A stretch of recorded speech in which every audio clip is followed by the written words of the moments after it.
a todos, bienvenidos a un episodio más de Medcast. Pues hoy tenemos un invitado muy especial, él es Marco y nos acompaña desde Chile. Mi nombre es Amanda Ut y le saludo desde México. ¿Cómo te encuentras el día de hoy, Marco? Bienvenido. Hola, ¿cómo estás, Amanda? Un gusto saludarte desde Chile, desde la región de Aysén, en la Patagonia chilena. Un saludo a todos los amigos en México. Excelente. Marco, ¿qué nos puedes contar sobre ti? ¿Cuál es tu profesión o formación académica? ¿Ok? De profesión yo soy enfermero, soy licenciado en enfermería, que estudié mi carrera universitaria en la Universidad de Magallanes, más Patagonia todavía, es la región de Magallanes. Soy además enfermero y enfermero reanimador del SAMU de la 11ª región. Eh, Llevo 20 años efectuando atención prehospitalaria en esta región y en varias partes de Chile. Aparte de eso, haciendo evacuaciones aeromédicas alrededor de 20 años también. ¿Ya? Además de eso, soy diplomado en medicina de aviación, diplomado en varios aspectos de administración, ¿cierto? Y ahora, además, estoy terminando un magíster en gestión e investigación de emergencia y desastre, porque además soy el subrogante en este momento de la coordinación de emergencias y desastres del Servicio de Salud Aysén, que es donde yo trabajo. Aparte de eso, veterano de vuelo, instructor aerocrit, pronto instructor PHTLS y varias cosas más. Esa es como la carrera. Pues es un gusto para nosotros tenerte el día de hoy grabando con nosotros. Y sabemos que vas a estar como ponente aquí en México en el mes de noviembre, bueno, ya pronto de hecho, en el Congreso de TACCP en la ciudad de Querétaro. Y bueno, ojalá podamos verlo y escuchar esta maravillosa conferencia. Y hablando sobre esto precisamente, nos gustaría preguntarte cuáles son los desafíos o consideraciones logísticas que se deben llevar a cabo en las evacuaciones aeromédicas, en las zonas aisladas, y cómo es que ustedes abordan estos desafíos. Uy, una excelente pregunta y muy atingente, toda vez que efectivamente lo más importante respecto a las evacuaciones aeromédicas o rescates aeromédicos que se realizan en zonas agrestes o en zonas aisladas, ya sea en aeronaves de ala rotatoria o aeronaves de ala fija, están muy relacionadas con la logística. Ya la logística es parte importante de cada misión, por así decirlo. ¿Ya? ¿Por qué? Porque nada es al azar y como todos los amigos saben, los que trabajan en medicina y aviación, nada en aviación es al azar, todo tiene que ser muy bien planificado, todo tiene que ser muy bien programado, ¿ya? Eh, Partiendo por cosas súper básicas, desde conocer el usuario o tratar de conocer, si es que el traslado es un poco programado, desde conocer el usuario que tú vas a atender, ¿cierto? Las características del usuario en relación incluso a cómo se llama, su peso, su talla, si es niño, adulto, la patología que lo está afectando, ¿cierto? O la situación que lo está afectando, si es una situación traumática. Luego, de hecho, hay consideraciones, esas son las consideraciones, parte de las consideraciones médicas, ¿cierto? Eh, y junto con eso, en una línea paralela, la gente que está relacionada al área de aviación propiamente tal de la misión, tiene que además haber estudiado otros factores propios de la situación y específicas del día, porque en esta región es muy especial desde el punto de vista climático, por ejemplo. Entonces, la meteorología es demasiado importante para la misión. ¿Ya? De hecho, es la base de la misión. Nosotros no podemos efectuar un traslado, un EVACRIT o un EVACAM, si es que primero no tenemos el pase desde el área de aviación o de aeronáutica de cualquier empresa, ¿cierto? Que diga, sí, se puede volar hoy día porque están las condiciones. ¿Ya? Por ejemplo, hoy día, este fin de semana, está entrando un frente de mal tiempo bastante importante y vi volar un avión hacia el norte, luego volvieron, y eso debe haber sido una evacuación aeromédica. Entonces, para que se pueda realizar, tienen que estar todas las condiciones, independientemente de que el paciente esté o no más o menos afectado. Si desde el punto de vista técnico y aeronáutico, asociado a condiciones climáticas, a la pista donde se va a llegar, ¿cierto? No se tiene el pase, lamentablemente eso, hay ocasiones en que no se puede realizar, ¿ya? Y se espera que haya una ventana de buen tiempo, por ejemplo, y se realiza. Luego de eso, desde el punto de vista logístico y administrativo, es súper importante conocer todos los permisos y tener todos los permisos necesarios para poder efectuar ese traslado. Además, lo que hacemos en esta región, o lo que se hace en esta región, a diferencia de lo que se hace en el país y probablemente en otras partes del mundo, es algo súper especial porque esta región tiene ciertas características que no se dan en ninguna parte. Es muy parecido o es el símil a lo que se pudiera dar en Estados Unidos, en la zona de Alaska, por ejemplo, asociado al tema del aislamiento territorial que existe, ¿ya? Y se hace mucho traslado en aeronaves de área fija porque tenemos distintos sectores y lugares en donde viven algunas personas que son pueblos pequeños o villas o lugares pequeños donde viven en algunas partes 300 personas, 200 menos, pero en la mayoría de ellos existen pistas, ¿ya? Entonces, ¿qué pasa? Que tenemos distintos tipos de pistas o aeródromos, entre ellos aeródromos preparados y aeródromos no preparados, que de eso les voy a estar conversando en la presentación, ¿ya? Pistas de ripio, le decimos nosotros, de piedra, por así decirlo, y otras pistas que son de cemento. Entonces, dependiendo de la pista, incluso hay que seleccionar qué tipo de aeronave es la que va hacia el lugar, ¿ya? Qué tan rápido vamos a volar, a qué altitud vamos a volar ese día, dependiendo de las condiciones y dependiendo del paciente. Tenemos que ver si el paciente, por ejemplo, es un paciente que tiene una situación, una patología tiempo dependiente o no tiempo dependiente. Por ejemplo, un paciente con un accidente cerebrovascular que está recién iniciando, nosotros tenemos que ojalá estar de vuelta o de regreso en Coyhaique, en el Hospital Regional de Coyhaique, que es el único centro de referencia de alta complejidad que hay en la región, ojalá dentro de las primeras 3 horas y media a 4 horas para que ese paciente pueda acceder a un escáner, por ejemplo, o una resonancia, para ver si es que se puede hacer un tratamiento con respecto a la patología que tiene. Entonces, son altas consideraciones que se tienen que dar y en un tiempo muy acotado. De hecho, en general, para planificar la misión no tienes más de 20 minutos, ¿ya? Y en ese lapso tú haces todo eso. Por eso es que tiene que estar muy bien distribuida la carga. Cada persona tiene que saber qué es lo que tiene que hacer porque esto tiene que fluir. Y esto es algo que se está haciendo hace mucho tiempo acá, así que en general la gente que participa en esto sabe muy bien de qué se trata, ¿ya? Son más cosas, pero eso es como un resumen. No sé si me expliqué.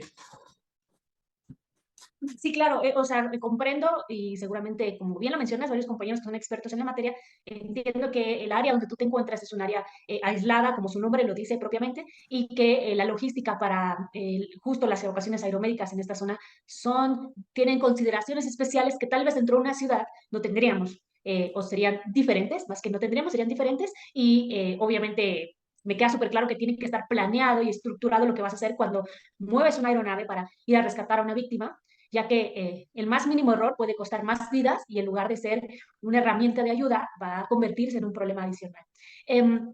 Pues qué honor estar escuchando esto. Creo que va a ser un tema muy interesante en el Congreso y me parece que van a surgir muchas dudas. Ahora yo me estaba imaginando el área que estabas diciendo como, pues en dónde se encuentra y cómo está distribuido que tiene todo este aspecto tan metodológico y preciso. Ahora me surge otra duda que es como, si en esta situación has realizado ecuaciones aeromédicas en donde el impacto que tuvo en el desenlace del paciente fue realmente significativo. ¿Nos puedes contar algunos ejemplos tal vez? Sí, claro. Sí, de eso estamos llenos de historias de eso. Y de hecho hemos tenido, incluso después, sin que nosotros lo hayamos ni siquiera pensado, nos han llegado por distintos lados los agradecimientos propios de. Hay, a ver, alguna historia que te puedo contar. Tenemos hay una ciudad que se encuentra, Coyhaique es la ciudad capital, que se encuentra más o menos en el centro de la región, ¿ya? Esta región tiene alrededor de 108.000 kilómetros cuadrados de cobertura. Y la extensión de la región, ¿cierto? De norte a sur, eh, en relación al país, ocupa casi el 20% del país. Entre esta región y la de Magallanes ocupan una cantidad importante de kilómetros de largo. Chile tiene su extensión de norte a sur alrededor de 4.000 kilómetros. Es un país muy, muy largo, con muchos climas. Y esta región, junto a la de Magallanes, ocupan prácticamente casi el 40-50% de la extensión del país. O sea, son regiones muy grandes, ¿ya? Entonces, eso hace que los vuelos sean de gran ayuda, porque las distancias en esta región no se miden en kilómetros, a diferencia de como tú lo haces en la carretera o en ciudades grandes como México, por ejemplo, que aquí mismo yo estaba viendo qué distancia había entre México y Querétaro, y te decía, tú vas en 2 horas y hay alrededor de 200, 300 kilómetros, qué sé yo. Bueno, esos mismos 200 kilómetros acá en Chile, entre Coyhaique y Chile Chico, por ejemplo, otra ciudad que se llama Cochrane, tú te puedes demorar, sobre todo en invierno, hasta 12 horas, 8, 12 horas solamente en 200 kilómetros. ¿Te fijas? Por eso es que la aeronave y la evacuación aeromédica es tan importante, porque nos demoramos 6 horas para llegar en Chile Chico, ponte tú, pero en avión, desde que despegamos hasta Chile Chico, el tiempo de vuelo es de 25 minutos. Es un tiempo corto. Entonces recuerdo en una ocasión que nos llamaron, ¿cierto? Eh, para ver si podíamos ir a esta ciudad porque había un niño X de 16 años que estaba jugando con su hermanita y en un descuido, por algún momento estaban jugando así, poniéndose cosas como bufanda en el cuello, qué sé yo, y este muchacho puso esta cosa en la cama y se ahorcó, ¿ya? Tuvo una asfixia por ahorcamiento. Lo encontraron los papás y lo llevaron rápidamente al hospital, el muchacho con compromiso de conciencia, qué sé yo, efectivamente tuvo una asfixia por ahorcamiento, y cuando nosotros llegamos, que fuimos al hospital, ayudamos a estabilizarlo, ¿cierto? Hubo que hacer varios manejos de eso, entre ellos manejar la vía aérea, instalar líneas arteriales, colocar drogas vasoactivas, qué sé yo, de manera tal de asegurar el tema. El asunto fue que desde el área aeronáutica de la empresa nos dijeron, mire, está muy malo, el clima estaba pésimo, ¿ya?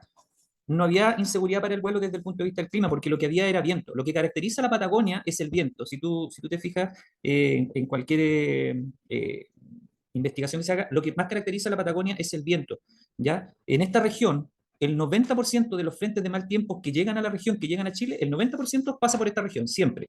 Y se produce una situación muy especial entre algunos paralelos en donde el aire marino llega y se acelera en esta zona y se producen turbulencias producto de las ondas de montaña. Hay distintos tipos de turbulencias y entre ellos producidas por las ondas de montaña. Y ese día había una cantidad de viento impresionante y había mucha turbulencia. Entonces, la persona que estaban a cargo nos dijeron, ustedes deciden, podemos ir, pero va a estar malo el vuelo. Pero malo, malo, malo. O sea, ya vamos, porque finalmente era un tema de compromiso, un niño de 16 años, ¿se fija? Entonces había todo un concepto y todos esperando en la ciudad en donde debíamos llegar. O sea, imagínate una ciudad chica, un pueblo chico, que llegue el único medio en el fondo que podía sacar ese niño para poder trasladarlo a un hospital de alta complejidad. Así que decidimos ir y efectivamente el vuelo estuvo malo, pero malo, malo. Llegamos allá, aterrizamos, qué sé yo, fuimos al hospital, y como eran horas de la tarde, lo que se preveía, o la lógica decía que el viento, como en muchos lugares, a medida en que va bajando o que va atardeciendo y se oscurece, tiende a disminuir. Eso en general es así. Bueno, ese día entró un frente de mal tiempo y en vez de disminuir el viento, aumentó. Entonces teníamos ráfagas impresionantes en Chile Chico. Se aterrizó, me acuerdo, con bueno, ahí van a escuchar hablar de los crosswind, básicamente es como viento de cola, el avión aterrizó como atravesado, por así decirlo, pero la pericia del piloto para ellos es como súper normal. Y estaba la mamá en el hospital junto al equipo médico que estaba en el hospital y le dijimos a la mamá, señora, si usted quiere, se va por tierra de una manera más diferida porque el vuelo va a estar malo, va a estar malo. Entonces, en esa circunstancia, ella dijo, no, yo me voy con mi hijo y se fue con nosotros en el avión. Bueno, desde el momento en que despegamos, empezamos nuevamente no a sufrir, sino que se movió. De hecho, el avión partió y era como, esas imágenes que tú ves en la televisión de los aviones grandes, en realidad eso no es nada. Pasamos un lago que ahí se los voy a mostrar, que es el lago General Carrera, ¿ya? Que es el lago más grande que hay en Latinoamérica, que ese lago para cruzarlo en barcaza, para poder llegar al hospital, solamente la barcaza se demora 2 horas, o sea, un lago gigante, ¿ya? Entonces, en el sector del portezuelo, el avión era tanta la turbulencia que en algún momento quedamos así como casi en ala invertida, producto del vuelo. La cosa es que fue un vuelo muy malo, pero logramos llegar a Coyhaique, estaba el equipo médico esperando allá, otros familiares, y la verdad es que fue como muy extraño porque incluso en urgencia la pediatra, que no sé si conocía al niño, es como que nos abrazó y nos dijo muchas gracias porque ellos todos veían cómo estaba el clima afuera. Bueno, ese niño se recuperó y se recuperó bien, no teníamos idea. Y de pronto, así días después, salió en el diario local dando las gracias por, qué sé yo, la valentía. Bueno, de esas historias hay muchas porque en general el equipo y la empresa, ¿cierto?, que hace las evacuaciones se caracteriza por eso. Es mucha gente muy experta. Ya lo que se hace en esta región en general no se hace en ninguna parte de nuestro país, por eso decía que es como el cine de Alaska guardando las proporciones, básicamente por un tema de recursos, porque en Alaska las pistas, por ejemplo, la mayoría o todas son pavimentadas, acá no. ¿Ya? En otra ocasión, me acuerdo, tuvimos que sacar, bueno, los vuelos que hemos hecho con nieve, eso ya, yo les envié un video, de hecho, para que lo vean. Acá se vuela con nieve, con los aeródromos con nieve, o sea, puedes tener 25 centímetros de nieve en los aeródromos y la capacidad del piloto hace que pueda aterrizar. En la mañana puedes tener sol, después lluvia, viento, en la tarde nieve, en el invierno es complejo. Tenemos hacia el sector del litoral, recuerdo una vez, tuvimos que evacuar 4 pacientes afectados por algo que no sé si conocen allá, acá le dicen marea roja, ¿ya? Que básicamente es una situación que está dada por la floración algal, ¿cierto? Y eso produce alteración. Entonces tienes toxinas, de esas toxinas puedes tener dos, la toxina paralizante o la diarreica. Bueno, evacuamos 4 pacientes al mismo tiempo en distintas aeronaves, así en tiempo récord, para evitar que básicamente se complejicen, porque en ese lugar, en el Inca, es la pista es como un portaaviones, ¿cierto? Hay mar por un lado, viene la pista, y al otro lado también está el mar. Entonces, hay una posta de salud rural, que es un establecimiento de muy, muy, muy, muy baja complejidad, ¿cierto? Que también atiende urgencias y que esos pacientes sí requieren ser evacuados. Entonces, historias hay muchas y claro, da mucha satisfacción y yo creo que por eso es que uno sigue haciendo esto hasta los días de hoy. Excelente. No me imagino para nada la situación de la aeronave y el movimiento que estaban ustedes sintiendo en la evacuación de este niño de 16 años. Pero wow, debe ser algo extraordinario poder participar. Y la otra parte es que vuelen con nieve. Creo que, no sé, he estado en Bariloche, creo que lo más cercano que he estado a donde tal vez tú te encuentras, pero no me imagino volando en esa situación en una aeronave. Debe ser eh, sí, es algo que haces por gusto, ¿verdad? Que es amor al arte. Ahora me surge una duda, justo que estás hablando de esta parte del clima y así. Em, ¿Qué recursos tecnológicos utilizan? O sea, tal vez algo que distinga a su sistema, porque todos seguramente hoy en día la tecnología está en todo, ¿verdad? Pero tal vez distinga a tu sistema. Y si existe telemedicina con ustedes de alguna forma de comunicarse tal vez con el hospital receptor, no sé. ¿Nos puedes contar? Sí. Bueno, respecto al tema de los recursos tecnológicos, desde el año 2002 que yo llevo haciendo esto hasta la fecha se ha avanzado demasiado. De hecho, antes no había internet como había ahora y eso ha permitido varias cosas. Ya el diagnóstico que tiene de algunos pacientes, por ejemplo, en estos mismos lugares de muy baja complejidad, ahora ya pueden enviar al centro regulador de urgencias, ya, al igual que en Querétaro, que me di cuenta que había un centro regulador de urgencias de ambulancias, ¿cierto? A este centro regulador de urgencia vía telemedicina, por ejemplo, ya puede llegar el diagnóstico hecho de un paciente que está cursando un síndrome coronario agudo, por ejemplo. Eh, pero es básicamente eso, y desde el punto de vista aeronáutico, las empresas que hacen eso tienen que contar por normativa con equipos, con todos los equipos necesarios para poder atender al paciente y mantener o elevar el nivel de atención que ya tienen en el lugar. Entonces, dicho sea eso, desde las aeronaves tienen que estar preparadas para poder aterrizar en ciertos tipos de pistas, por eso que ahí te van a dar cuenta que los aviones que les voy a mostrar tienen ciertas características, ¿ya? En general no se usan jet porque las características de la región no lo permiten, así que se usan o aviones a pistón, como el Piper Navajo, por ejemplo, o turbohélice, como el Piper Cheyenne, el King, ¿ya? El Beechcraft. Eso desde el punto de vista de la aviación. Y desde el punto de vista tecnológico de la aviación, esos aviones tienen que tener todo lo necesario para poder volar en distintas condiciones y en distintas condiciones climáticas, desde radares meteorológicos, tienen que ser redundantes como todo en aviación, ¿ya? De hecho, los neumáticos, por ejemplo, para aterrizar en esas pistas, eh, los neumáticos son neumáticos, entre comillas, especiales, son neumáticos de Kevlar, ¿ya? Cosa que porque sufren, sobre todo en estas pistas más complejas, ¿ya? Eso desde el punto de vista de aviación. Y los aviones están hechos para eso. En realidad son máquinas muy, muy, muy, muy bien hechas, ¿ya? Y en el caso del área médica, todas las empresas tienen que contar con todos los elementos necesarios para hacerlo. Y en el caso de la empresa en el que yo volaba, efectivamente, cuando se creó el área médica, esa empresa se puso mucho énfasis en eso y se adquirió la mejor tecnología disponible y que hasta los días de hoy hay. Estoy hablando de desde, no sé, desde un ambú, le decimos, no sé cómo lo dicen allá en México, pero acá le decimos ambú, que son los dispositivos bolsa máscara, ¿ya? Pasando por bombas de infusión continua, ventiladores mecánicos, ¿qué más? En el caso de los neonatos, que tengan un neopaf, y los monitores multiparámetros, ¿ya? Se usa, no sé qué monitores usarán allá, pero acá, por lo menos en la empresa, se usa el monitor, el Corpulse, que es un monitor muy usado en Europa, ¿ya? Que para lo que se hace en esta región es muy efectivo, porque es un monitor que tiene la capacidad de dividirse en 3 módulos. Entonces, cuando hay clima adverso y todos los tripulantes tienen que ir muy bien amarrados con los cinturones, la persona que va vigilando al paciente, el módulo de signos vitales lo lleva al paciente, que es un módulo pequeñito, pero la pantalla, que es una especie de tablet, la lleva la persona que va a cargo y va monitorizando al paciente aquí en vivo, y el módulo está por allá. Entonces, es muy amable desde ese punto de vista. Se cuenta con, qué sé yo, para los neonatos, incubadoras, por ejemplo, ¿ya? Y todo lo necesario para poder monitorizar al paciente en tiempo real. Y todo tiene que además ser certificado, ¿ya? Tiene que ser certificado y útil en medicina de aviación. Entonces, ¿por qué? Porque no hay derecho a falla aquí. Con respecto a las mismas camillas de los aviones, tienen que ser camillas hechas para los aviones. Generalmente la más conocida es la camilla Spectrum, ¿ya? Que tiene que tener una rampa para poder acceder con el paciente, capacidad de tener oxígeno central, ¿ya? Porque a veces los vuelos tú pudieras necesitar más oxígeno con un paciente específico, porque además el paciente puede cambiar arriba en el aire. Entonces, son muchas cosas las que se deben precaver, y todo eso además tiene que ser fiscalizado, y es fiscalizado por un ente estatal, que es la Seremi de Salud, a la cual pertenece esa, entre comillas, empresa en la región, en este caso la Seremi de Salud Aysén, que es la que va, te fiscaliza y tiene una lista de chequeo y dice, tienes esto, esto, esto, y cumple, te revisa los papeles desde el punto de vista aeronáutico. O sea, es algo que en el fondo da seguridad. Y es por eso también que la empresa, por lo menos la que yo he trabajado, lleva siendo 20 años este tipo de trabajo, y jamás nunca hemos tenido un problema con un paciente, independientemente de la gravedad de que haya tenido el paciente. ¿Te fijas?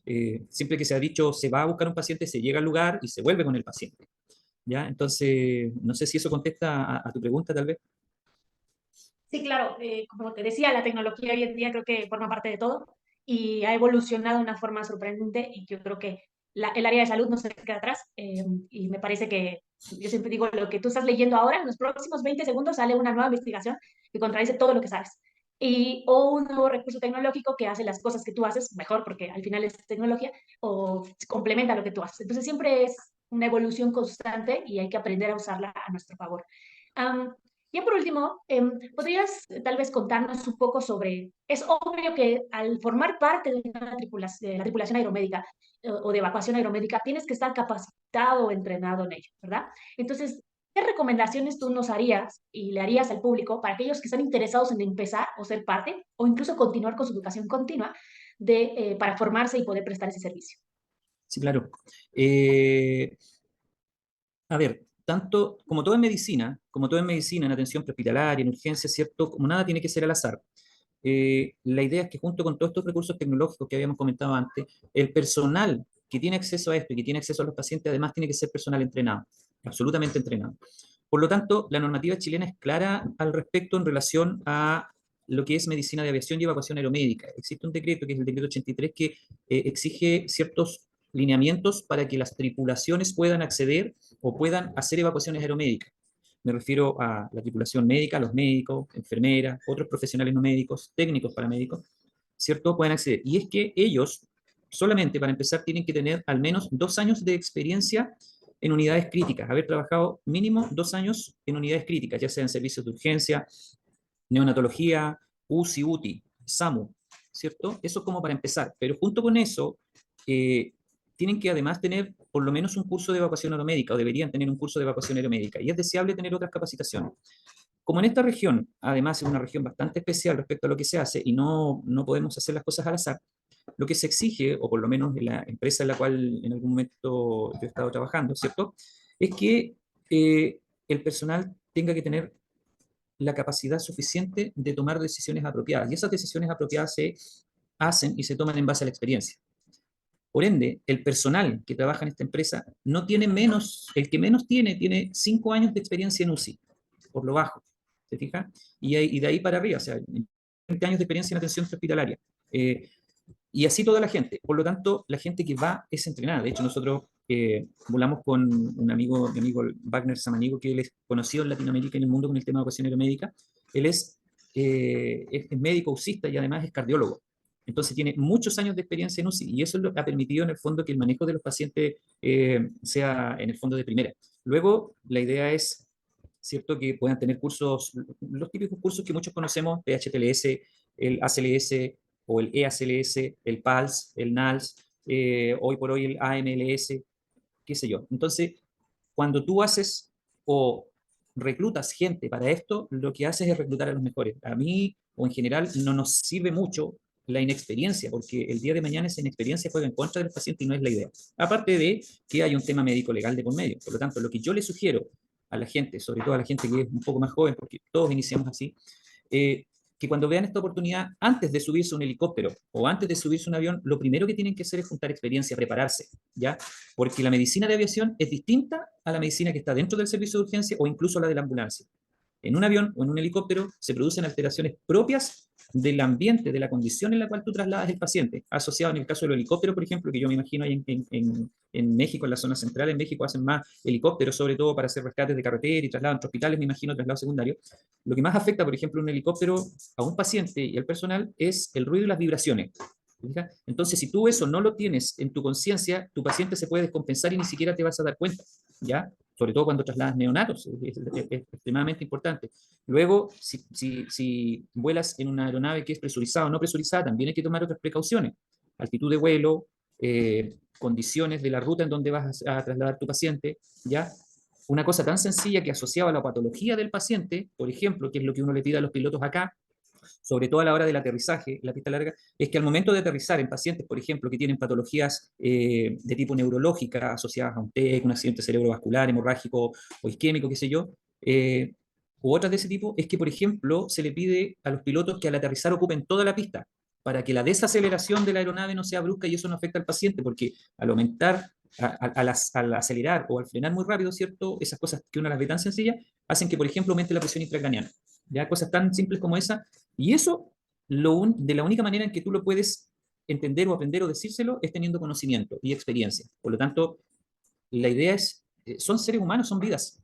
¿Te fijas? Entonces nosotros no podemos jugar con eso, por querer incluso, hay de todo en esto, entonces la idea es no tratar de lucirse uno mismo, uno no trabaja para uno no trabaja por el ego de uno, lo que debería primar siempre es el paciente, ¿cierto? Y bajo esa premisa, si no nos preparamos, no podemos de manera irresponsable ir a actuar con un paciente. Y eso en todo ámbito, obviamente. Por eso el entrenamiento.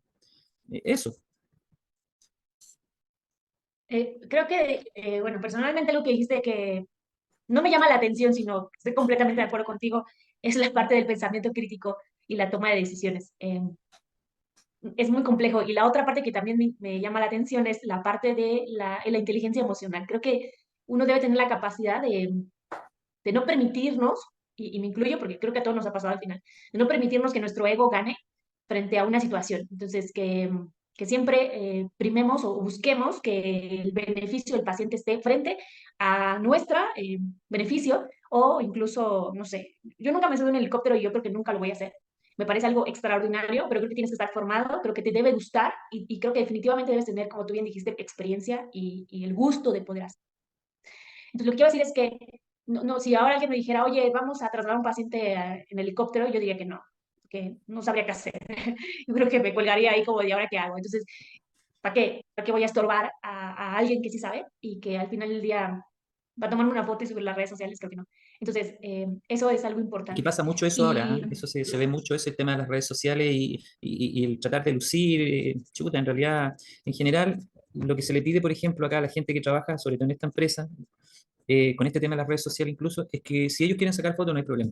Pero en general las fotos no se suben a las redes sociales así de manera indiscriminada. Tú ves una foto de un paisaje de pronto, que eso ya no está mal. entiendo lo que mencionas. Ok. Marco, ya para cerrar, ¿algún consejo que nos dejes a los que están comenzando? Algo que tú digas, esto nunca lo debes olvidar, me ha servido en mi experiencia y siempre lo tengo y lo uso de forma frecuente. Sí. Pucha, tips y consejos a lo largo de la vida se han dado muchos, pero a ver, sobre todo en aviación, lo que prima, y como en atención prehospitalaria, ¿cierto? Que es la base de la atención prehospitalaria, lo básico o lo primordial es el cuidado o la precaución, o la seguridad de la escena, como se le dice. Eso es lo principal. La seguridad de la escena está dada en varios aspectos, y en el aspecto aeronáutico no es distinto. La seguridad de la escena parte desde el momento en que haces una buena evaluación o un buen prevuelo, un buen briefing con tu equipo, ¿cierto? Tanto desde el punto de vista técnico, aeronáutico como médico, ¿cierto? Para volar todo seguro. Eso es la base, eso es lo primordial. Nadie sabe qué es lo que puede pasar si es que se toma una decisión mal tomada, valga la redundancia. Por lo tanto, la seguridad y la seguridad de la escena es primordial, eso es lo primero. Cuando tú te subes a una aeronave tienes que seguir las indicaciones de las tripulaciones, que son las tripulaciones aéreas, ¿cierto? De hecho, y eso aplica para todo, para las ambulancias, para el personal que se va a subir. De hecho, un helicóptero, por ejemplo, una aeronave de ala fija o una aeronave de ala rotatoria, se dicen que están vivos cuando se prende la primera luz. Por lo tanto, en ese momento no se mueve nada en el lugar, no se mueve una ambulancia, no se mueve. Todo el mundo se queda quieto hasta que el vehículo aéreo, ¿cierto? Despegue, se vaya, o bien en el caso de que venga aterrizando, nadie se mueve hasta que nadie autorizado te diga que lo hagas. Eso es por un lado. Por otro lado, ya estando con el paciente, tienes que siempre ser precavido. Y como premisa en la atención prehospitalaria, tienes que siempre ir reevaluando a tu paciente, porque el paciente que está en el minuto 0 no va a estar igual que en el minuto 1 o en el minuto 2, sobre todo pacientes que son complejos, ¿ya? Por lo tanto, todo el rato tienes que ir viendo y cómo va evolucionando tu paciente. Y el concepto es que tienes que ir mirando a tu paciente y junto con eso tienes que ir mirando qué es lo que te van diciendo las máquinas con las cuales estás trabajando. Porque otra premisa es el hecho de tratar el paciente y no tratar el monitor, ya que eso es lo que muchas personas ven su monitor, pero no están viendo su paciente. ¿Ya? Entonces, es súper importante manejar y tratar tu paciente y no tu monitor o tu equipo. Luego de eso, asegurarse que todo lo que lleves arriba esté en perfectas condiciones. Tú no te puedes dar el lujo de que en vuelo te falle un ventilador mecánico, te falle un monitor y ya, supongamos que falla tu monitor, tienes la capacidad de poder seguir manejando tu paciente incluso sin que tengas tu monitor funcionando. A ese nivel hay que prepararse. Por eso es que la preparación es importante. ¿Ya? La mayoría de la misión, la etapa más crítica de la misión es antes de despegar. Porque si tú no preparas todo, ya no es como cuando vas en la ambulancia y dices, oh, se me olvidó el ventilador mecánico. Sin problema que vas volando y ya no te puedes volver. ¿Te fijas? Entonces es necesario los briefings. Y al final de cada misión, no menos importante, una vez que termina todo, la idea es poder, ojalá siempre, hacer un debriefing de qué, cómo lo hicimos, qué es lo que hicimos mal, en qué fallamos, qué es lo que pasó, qué es lo que podemos mejorar, ¿cierto? Porque eso para el próximo paciente nos va a servir, ¿ya? Y con calma, si tú te fijas, en muchas ocasiones la gente que trabaja en emergencia en general no anda corriendo, no sacas nada de andar corriendo. No está demostrado el que tú te demores 30 segundos más o 30 segundos menos por andar corriendo, eso le va a salvar la vida al paciente o le va a disminuir la secuela. Eso no está demostrado que sea así. Pero si andas corriendo, no sé, puede que haya un cable en el piso, te tropieces, te caes tú y junto con eso se te cae el monitor de, en este caso, no sé cuántos miles de dólares o en pesos chilenos, 30 millones de pesos chilenos que cuesta tu monitor que lleva a las manos y lo rompes, por ejemplo. Por lo tanto, calma. Como decimos en Chile, puede ser calma y tiza. Entonces tienes que ir con mucha precaución para hacer, porque la idea es terminar la misión y no que la persona que va a responder termine convirtiéndose en un segundo paciente. ¿Te fijas? Por eso es importante y por eso es la experiencia necesaria. Eso, no sé si contesto. Sí, entonces podemos sintetizar que gran parte es la logística y la planeación aeromédica es fundamental, la Sí, seguridad se vuelve un tema relevante sí. y la preparación previa, porque pues sí, es como que olvidé y vamos a regresar al helicóptero porque se me olvidó traer el equipo de atención. La preparación del personal, que es fundamental para que esté bien entrenado y capacitado, con experiencia. Y claro, la inteligencia emocional, que es como parte del manejo de nuestro ego, poder siempre priorizar todos los que acabamos de mencionar antes y la atención a mi paciente antes de tener la razón. Es como importante. Y mantener la calma, que es pensar antes de actuar. En esta situación Sí. se vuelve Eso es súper fundamental. importante, es demasiado, demasiado importante, sobre todo asociado a muchas cosas al tema de, no sé si los egos podría ser la palabra, pero lo que además no debemos olvidar nunca, y esa es la capacidad que tenemos que tener todas las personas que trabajamos en salud, sobre todo en temas de urgencia, tenemos que tener una capacidad de ponernos, por así decirlo, en el rol del familiar o en el mismo paciente. Es una persona o el familiar, ellos no quieren estar ahí, porque nadie se quiere enfermar, nadie quiere tener un trauma, nadie quiere tener un infarto. Por lo tanto, tu capacidad de ser consecuentes con ellos y ser empáticos ya es demasiado importante. ¿Por qué? Porque hoy por hoy, lastimosamente, en algunas partes, y si ustedes se fijan, incluso se despersonaliza tanto el tema que a veces ni siquiera hablamos del paciente, a veces hablamos de la enfermedad. No sé, el infarto, vamos a ir a buscar el infarto, vamos a ir a buscar el accidente cerebrovascular y eso no, vascular, y eso no puede ser. Entonces, la capacidad de empatía con ellos, la capacidad de empatía con los familiares, que son personas que están sufriendo, sobre todo cuando se trasladan niños, por ejemplo. ¿Se fijan? Entonces, eso es necesario también que las personas que trabajan en esto lo tengan.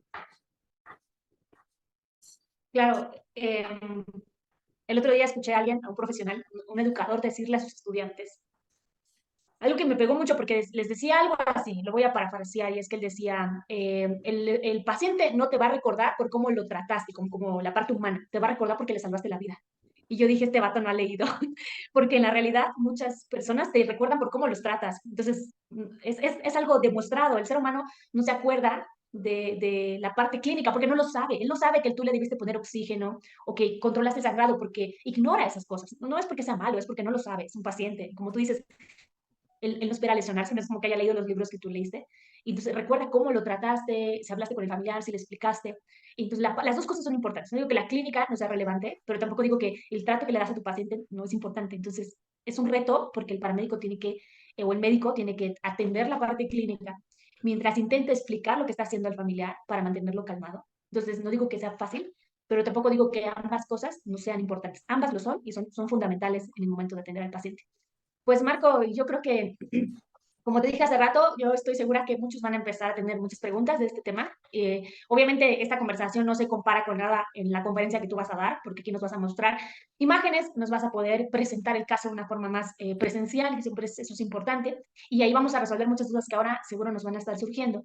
Entonces yo les recuerdo que el 18 y 19 de noviembre pues ya faltan 2 o 3 semanas creo, vamos a estar en la ciudad de Querétaro, vamos a tener a Marco dándonos este maravilloso tema y hay que aprovechar esta oportunidad. Entonces, a nombre de Meducas, te agradecemos mucho que hayas grabado con nosotras y pues será un honor estar con ustedes escuchando tu conferencia en Querétaro. Y pues bienvenido a México, Marco. Muchísimas gracias por todo. Muchas gracias a ustedes, realmente muchas gracias por invitarme. Eh, de manera muy humilde vamos a ir a compartir los conocimientos que tengamos, así que todas las preguntas que se tengan van a ser bienvenidas, todas las observaciones. En general, me gusta conocer mucha gente, ¿ya? Voy a tener la suerte, además, de que me va a acompañar una gran persona, como es mi señora esposa, que ella ha sido un pilar fundamental en este tema, así que vamos a ir juntos por allá. Y nada, pues invitarlos nomás para que ojalá puedan concurrir todos y que resulte excelente, todo, que resulte muy bien. Yo estoy dispuesto a que cualquier cosa, cualquier pregunta que quieran hacer, me la hagan y sin ningún problema en lo que les pueda ayudar a los amigos mexicanos, que los estimamos. Somos muy parecidos los mexicanos y los chilenos en general. ¿Ah? De hecho, una anécdota, cuando fuimos una vez a México, a la parte de Quintana Roo, encontramos allá que la farmacia del doctor Símil, que le dicen acá en Chile, acá se llaman farmacias del doctor Símil, y supimos que eran del doctor similar, allá estaba completo y era el mismo, bueno, entonces nos llamó mucho la atención eso, entonces nos parecemos mucho, incluso en la comida no tanto, porque ustedes comen con mucho, no sé si comen con mucho aquí y todo, pero acá no es tanto, sí. Eso, qué bueno compartir estas experiencias y muchas gracias por la entrevista.